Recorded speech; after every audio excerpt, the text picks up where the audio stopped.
हर आदमी शांति चाहता है, लेकिन ये पता लगाओ अशांति हुई कहां से, ये पता कोई लगाता नहीं। अशांति हुई है घर से और शांति ढूंढत मंदिर में, अशांति हुई है पत्नी से और शांति ढूंढत वैष्णो देवी से, अशांति हुई पति देव से और शांति ढूंढत महादेव से। वहां शांति कहां मिली?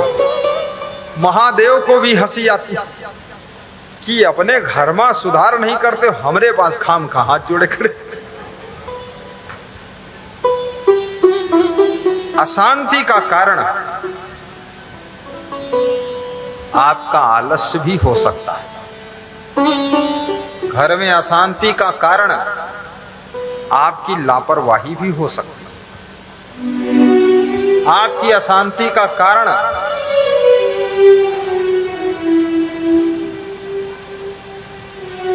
जिम्मेदारी विहीन काम करना भी हो सकता है।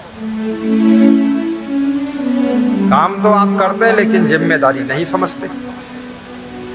कहीं मोटरसाइकिल चोरी हो रही है, कहीं मोटर चोरी हो रहा है, कहीं दरवाजा खुला छोड़ दें, अंदर चोर आए सामान निकाल ले गए। जिम्मेदारी ना निभाने से भी अशांति होती है और जोर जोर बोलने से भी अशांति होती है, गंदगी रखने से भी अशांति होती है, चंचलता करने से भी अशांति होती है, फिजूल खर्ची करने से भी अशांति होती है, कुसंगत में रहने से अशांति होगी आपके घर में, दारू पीने से खूब अशांति होती है। तो करना क्या है? गम खाने से शांति का जन्म होता है, परिश्रम करने से शांति बढ़ती है, परस्पर प्रेम रखने से शांति बढ़ती है, गुस्सा खत्म करने से शांति पैदा होती है,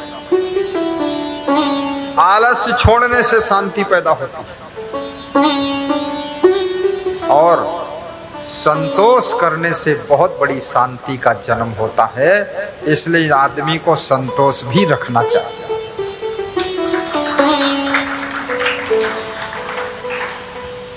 कितने लोग कहते हैं हमको बड़ी टेंशन है। क्यों टेंशन है? बोले पूरी टेंशन है, घर की टेंशन है, घरवाली की टेंशन है, घर वाले की टेंशन है, घर के सामान की टेंशन है, मकान नहीं बिक रहा उसकी टेंशन है, नया प्लाट नहीं मिल रहा उसकी टेंशन है, गाड़ी रोज बिगड़ती वो टेंशन है। आप टेंशन ले लोगे तो भी ये सब होगा और बिना टेंशन लिए रहोगे तो भी ये सब होगा। टेंशन क्यों लेते हो? गाड़ी बिगड़ जाए ठीक करा लीजिए, चप्पल टूट जाए दूसरे ले लीजिए, मकान नहीं बिक रहा तब तक संतोष करिए, जब बिक जाए तो दूसरा खरीद लीजिए। मन में तसल्ली भी होना चाहिए, संतोष भी होना चाहिए और सहने की शक्ति होना चाहिए। मन सोहरौना नहीं बनावे, सहनशील बनियाप रहावे। मन सोहरौना नहीं बनावे, सहनशील बनियाप रहावे। सहनशील बनियाप रहावे। मन इसको सोहरौना मत बनाइए कि जरा सा मम्मी ने डांट दिया बेहोश हो गए, जरा सा पिताजी ने कुछ कह दिया कोम कूद गए, जरा सा पत्नी ने जोर से बोल दिया छत पर से कूद गई, जरा सा पति ने कुछ बोल दिया लेहंगा गठरी बांध के मायके में कूद गई, जरा सा बर्दाश्त नहीं। यदि आपके पिताजी कभी डांट दे, मां कभी थप्पड़ लगा दे, तो वीर शिवाजी की कहानी याद करना। वीर शिवाजी ने अपनी मां से कहा था, मां, वीर शिवाजी की माता का नाम था वीर माता जीजाबाई। क्या नाम था? वीर माता जीजाबाई। जिसका बेटा वीर है उसकी माता को वीर माता कहा जाता है, और जिसका बेटा साधु है उसकी माता को संत माता कहा जाता है, और जिसका बेटा भक्त है उसकी माता को भक्त माता कहा जाता है, और जिसका बेटा चोर है उसकी माता को चोर माता कहा जाता है, और जिसका बेटा प्रधानमंत्री है तो उस माता को प्रधानमंत्री की माता कहा जाता है, प्रधानमंत्री की माता कहा जाता है। बेटा, कोई बिरले मां है जो संत को जन्म देती है, महान आत्मा को जन्म देती है, वीर आत्मा को जन्म देती है। तो वीर शिवाजी अपनी मां से बोले, मां, मैं अगर अपने शरीर के चमड़े के जूते बनाऊं और वह जूते तेरे पैर में पहनाऊं, तब भी तेरे कर्ज से मैं पूर्ण नहीं होऊंगा। तो माता ने कहा, ये शिवाजी तू क्या बोल रहा है? ये शरीर भी तो तेरा नहीं है, ये तेरा शरीर भी मेरे शरीर से बनकर आया है, तो इसके चमड़े के जूते तू बनाएगा तो कौन बड़ी बात करेगा? ये तो मेरे शरीर का टुकड़ा है, मेरे शरीर का हिस्सा है। तो बोले फिर क्या करूं? तेरे कर्ज से कैसे अदा हूं? तो मां ने कहा, देख, मैं तो जननी माता हूं, लेकिन ये भारत माता, ये धरती माता, ये गौ माता तेरा इंतजार कर रही है। तू इस धरती पर कुछ ऐसा काम कर जो गौ माता की रक्षा हो, भारत माता की रक्षा हो, धरती माता की रक्षा हो। तब वीर शिवाजी ने राष्ट्र माता की रक्षा के लिए मुगलों से युद्ध किया था,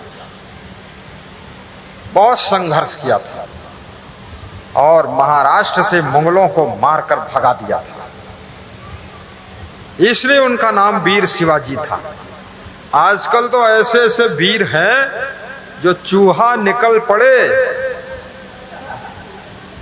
इतना डर जाते हैं कि घबरा के गिर पड़ेंगे, चोट चपेट लग जाएगी। वीर हैं ये, चूहा से इतना डर रहे।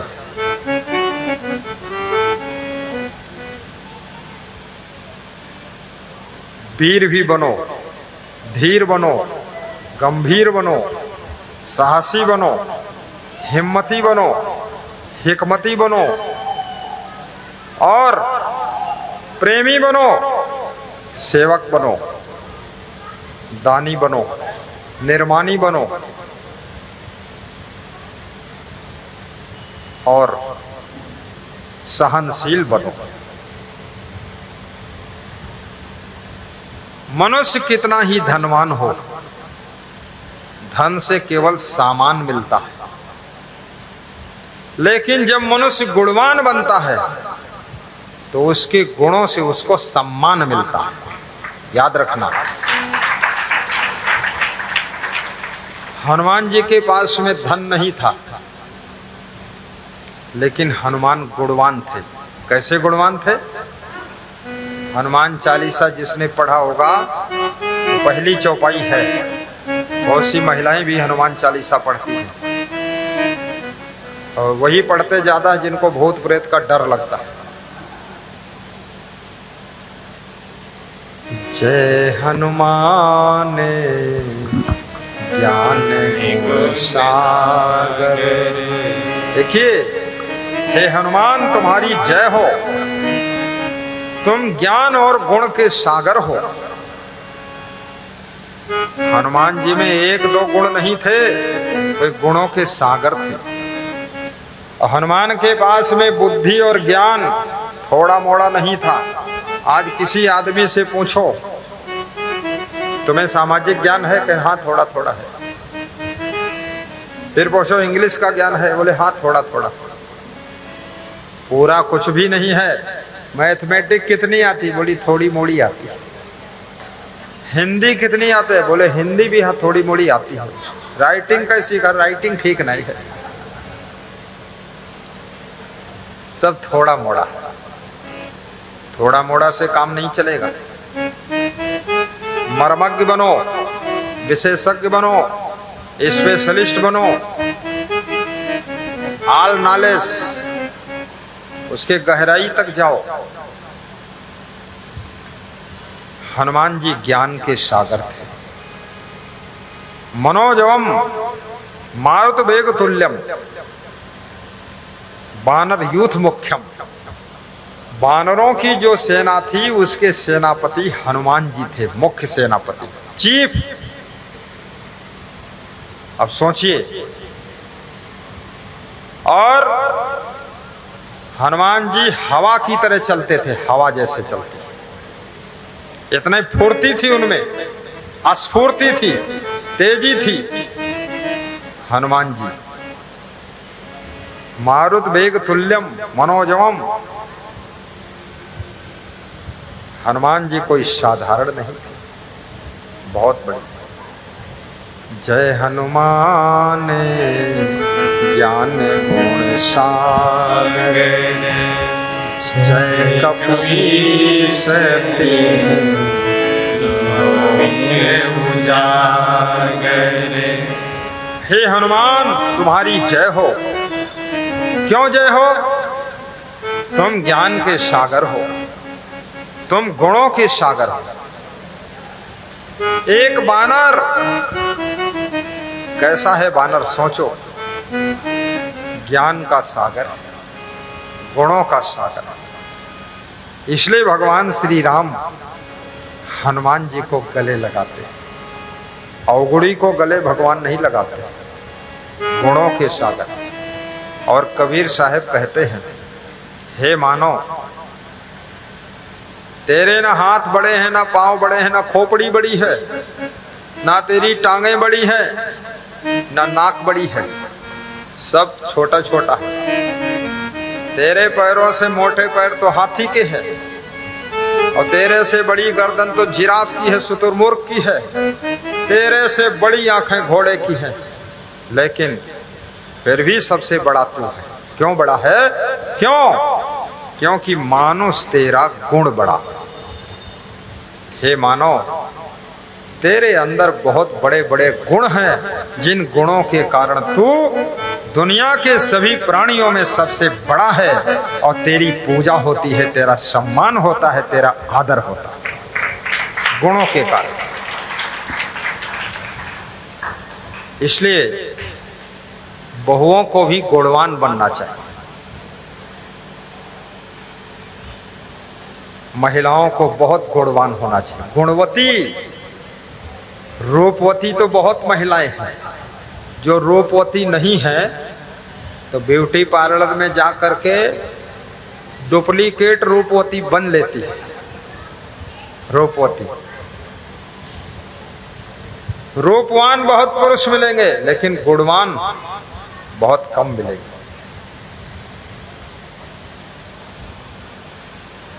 धनवती भी बनो, रूपवती भी बनो, और गुणवती बनो, और प्रेमवती बनो। परिवार में प्रेम भी रखो। मैं मध्य प्रदेश में मंदसौर जिले में दोपहर में गाड़ी से आ रहा था, तो एक मोटरसाइकिल खड़ी थी सड़क किनारे। उस पर एक आदमी बैठा था, और पीछे से एक स्त्री उसको मुक्कों से मार रही थी और बाल बहुत सुंदर लटक रहे थे उसके। तो मेरे साथ में एक पुलिस गाड़ी थी, तो हम रोक नहीं पाए, वो गाड़ी निकल गई। नहीं, हम रोकते, पूछते भाई क्यों मार रही, किसको मार रही। तो बात को पता चला वो उसी का पति था, पति को मार रही थी और पति हाईवे के किनारे अपने को मरवा रहा था कि कूट लो जब तक कूटक है। अब ये ऐसी गुणवती है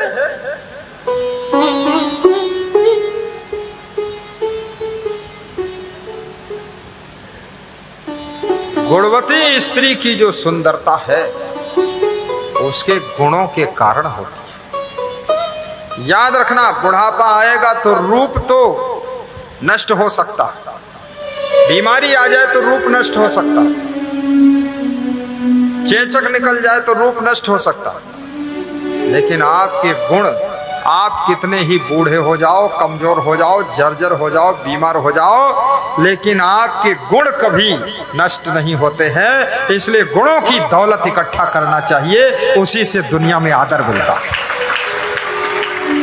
जय।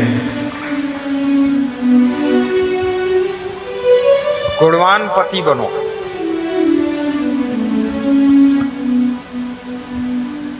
राजस्थान में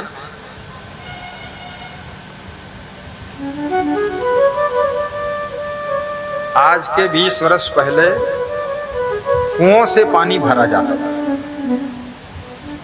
वहां बोर नहीं होते थे, पत्थर है नीचे। अब बोर सक्सेस हो रहे हैं, नई नई मशीनें आई। तो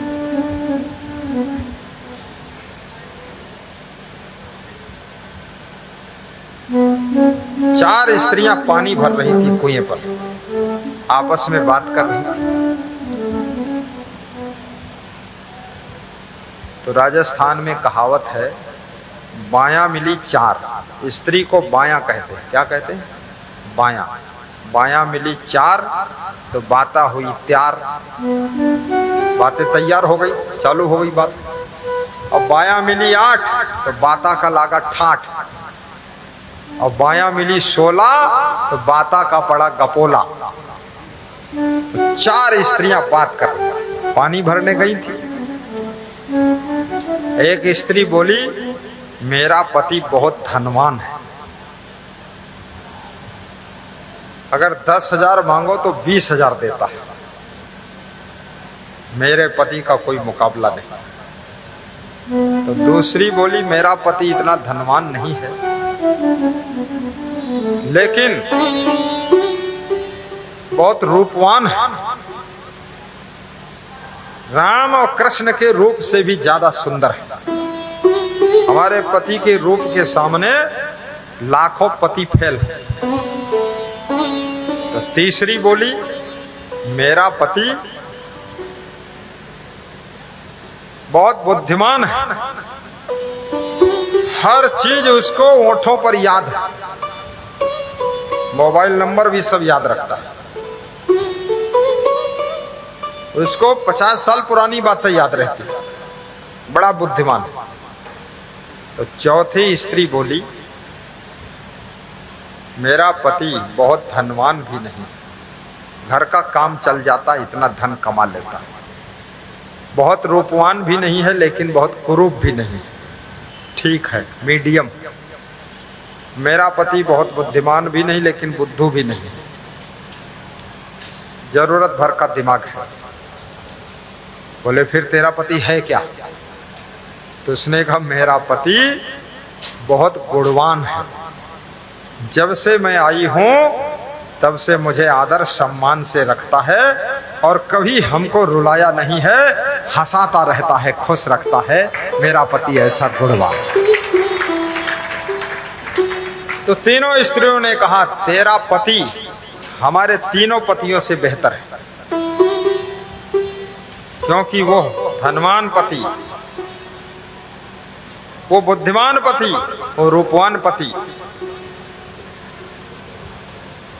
जो अपने पत्नी को खुश न रख सके, सुखी न रख सके, उससे बेहतर वो पति है जो अपने पत्नी को हंसाता रहता है, खुश रखता है, प्रसन्न रखता है। ऐसे गुणवान पति के चरणों में हम भी नमन करते हैं। तो गुणवान बनो। तो देखिए क्या हो रहा है, भगवान के लक्षण आज बताए जा रहे हैं। धर्मे तत्परता, मुखे मधुरता, दाने समुत्साहिता। तीसरा लक्षण, जो उत्साह पूर्वक दान करता है। ऐसा नहीं कि ढकेल के दान कराना पड़ रहा है, अपने आप करता है, खुश होकर करता है।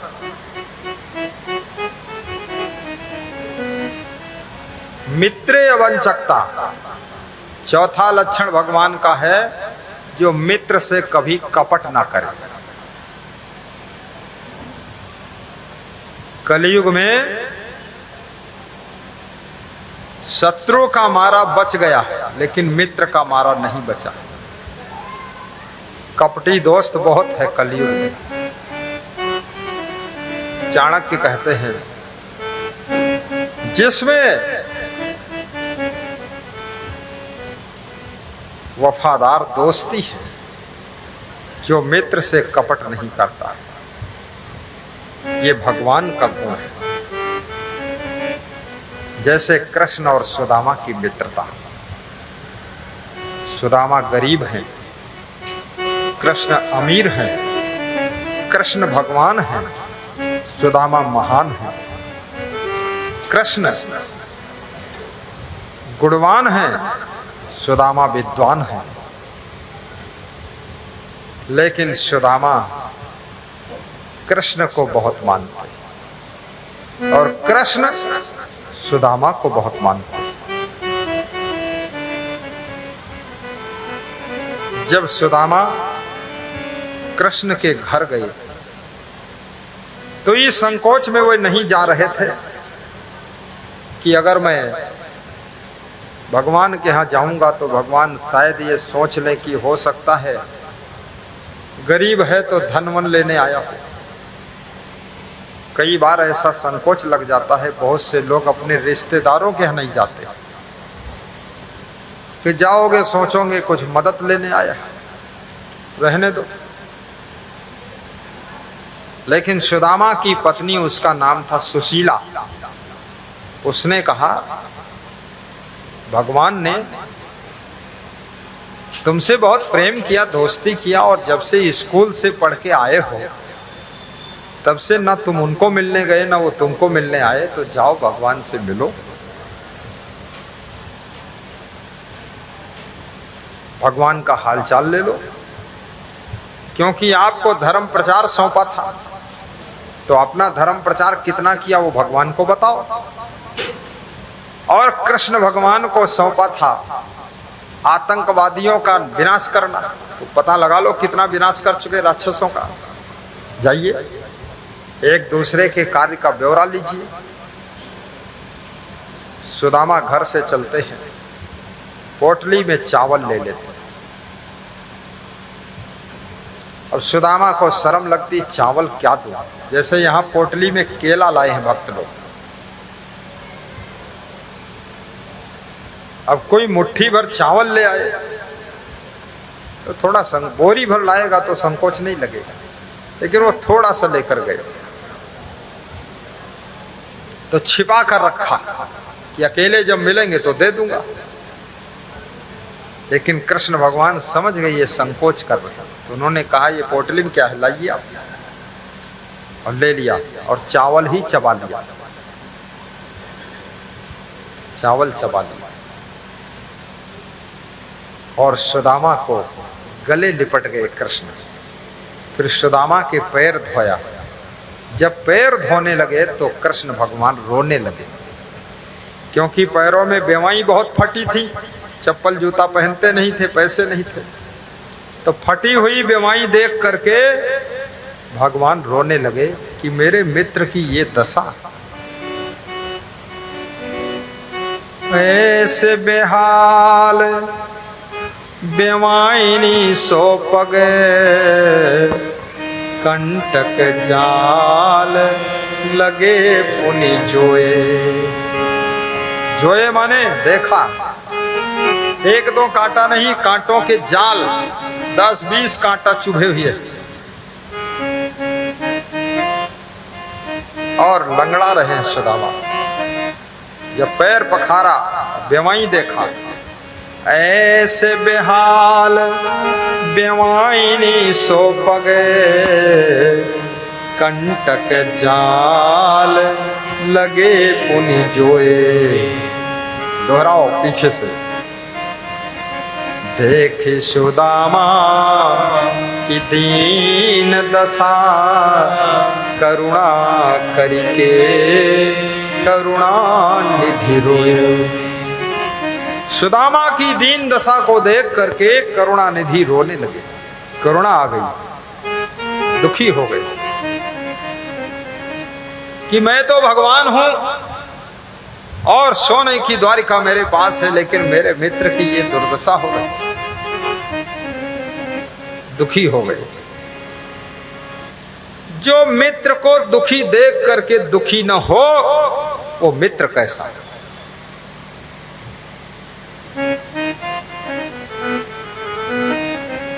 मित्र का दुख आपका दुख है, मित्र का सुख आपका सुख है।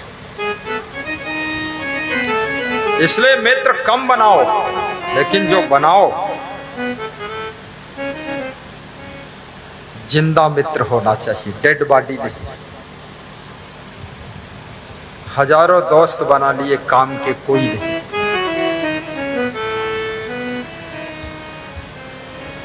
सहेली भी बहुत ज्यादा सहेली की जरूरत नहीं है। एक दो सहेली हो, लेकिन ऐसी सहेली हो जो जिंदगी भर आपका ध्यान रखे।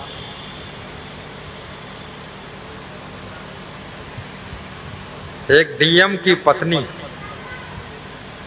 पत्नी के यहाँ एक साधारण कपड़े पहन करके लेडीज आई और उसको बैठाया सोफा पर उन्होंने। मैं वहीं था, तो हमने कहा ये कौन है? बोले ये बचपन की सहेली है। अब मुझे भाग्य से डीएम पति मिला और इसको भाग्य से दरुहा पति मिल गया, तो इसके घर में सब गरीबी हो गई। तो इसको मैं 6 महीने में एक बार फोन करके बुलाती हूँ और सब सामान दे देती हूँ और 10,000 रुपया भी दे देती हूँ, क्योंकि मेरी सहेली है, ये दुखी न रहे। सोचिए,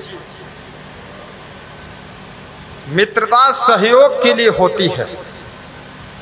मित्रता केवल हाथ में हाथ मिला लिया, गले में गला मिला लिया, पेट में पेट मिला दिया, ये मित्रता कोई काम की नहीं। हाँ, लिपट गए, चपट गए, झपट गए, हा हा हो कर लिया, नहीं नहीं।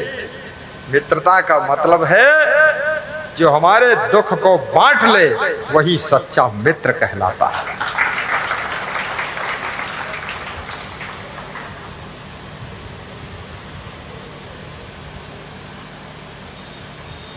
ऐसे बेहाल बेवाइनी सो पगे, कंटक जाल लगे पुनि जोए। देखी सुदामा की दीन दशा, करुणा करके करुणा निधि रोए। हमारे साथ में एक सज्जन पढ़ते थे। खैर हमने तो किसी से मित्रता किया नहीं, पर वो प्रेम मानते थे और सीधे सज्जन थे। मैं साधु बना तो उनके गांव के पड़ोसी आश्रम था, तो उनको पता चला कि वो साधु बन गए, तो मिलने आए हमको। वो साइकिल से आते क्योंकि उनकी हालत खराब ज्यादा। तो उन्होंने कहा, साथ में पढ़ते थे हम, आप आखिरी में दशा वे हुई तुम भगवान कृष्ण हुई, तो हम तो सुदामा बन गए, ऐसा बोले। तो उनको 2 बोरियों में मैंने सामान दिलवाया उनके जरूरत का। हमारे कमरे की सफाई 2 बार होती है तो सब सामान साफ करता हूँ और उनको मदद किया सब कुछ। तो बोले वाह बहुत दया आ गई आपको। तो हमने कहा और आपको करूंगा मैं, क्योंकि मुझे नहीं पता था आपका गांव यहाँ है। मेरे आश्रम से 3 किलोमीटर दूर रहते हो। बोले और कोई मदद करो ना करो लेकिन हम आवे तो पहचान ले आप, बस यही बहुत बड़ा। बोले अब पहचानना भी कठिन है। तो मैं उनको नाम लेकर बुलाता हूँ, बिठाता हूँ, खुश हो जाता हूँ। याद रखना आप कितने धनवान बन जाओ, ऊंचे से ऊंचे पद पर पहुंच जाओ, महान बन जाओ, लेकिन अपने गरीब मित्र को भी यदि आप नहीं भूलते हैं तो ये भगवान कृष्ण का गुण आपके अंदर पैदा हो चुका है। ऐसे बेहाल बेवाइनी सो पगे कंटक जाल लगे मुनि जोए। देखी सुदामा की दीन दशा करुणा करके करुणा निधि रोए। पानी परात तो हाथ छुयो नहीं, नैनन के जल सो पग धोए। और इतना रोने लगे कृष्ण की पानी भी नहीं छुआ, परात भी नहीं छुआ, आंखों से आंसू बह रहे हैं और आंसुओं की धारा से सुदामा के चरण पखार रहे हैं। सुदामा ब्राह्मण ऐसे वैसे ब्राह्मण नहीं है कि मांस खाए, मछली खाए, दारू पिए, मुर्गा खाए, गुटखा खाए, पुड़िया खाए, तंबाकू खाए और चिड़िया के पक्खन भी खा जाए। इस मॉडल के नहीं। लोग कहते हैं कलयुग में ब्राह्मणों का सम्मान खत्म हो गया। कुछ भी खत्म नहीं हुआ है। मेरे से बहुत लोग कहते हैं अरे कलयुग है, घोर कलयुग है, साधुओं का भी सम्मान खत्म हो गया। तो मैंने कहा ना साधुओं का सम्मान खत्म हुआ है, ना तो ब्राह्मणों का सम्मान खत्म हुआ है, ना माँ बाप का खत्म हुआ, ना सास ससुर का खत्म हुआ। खत्म किसी का नहीं हुआ है। जिसने अपना ब्राह्मणत्व खत्म कर दिया उस ब्राह्मण का सम्मान खत्म, और जिस साधु ने साधुता खत्म कर दिया उस साधु का सम्मान खत्म, और जिस सासू ने सासू की महिमा का त्याग कर दिया उस सासू का सम्मान खत्म।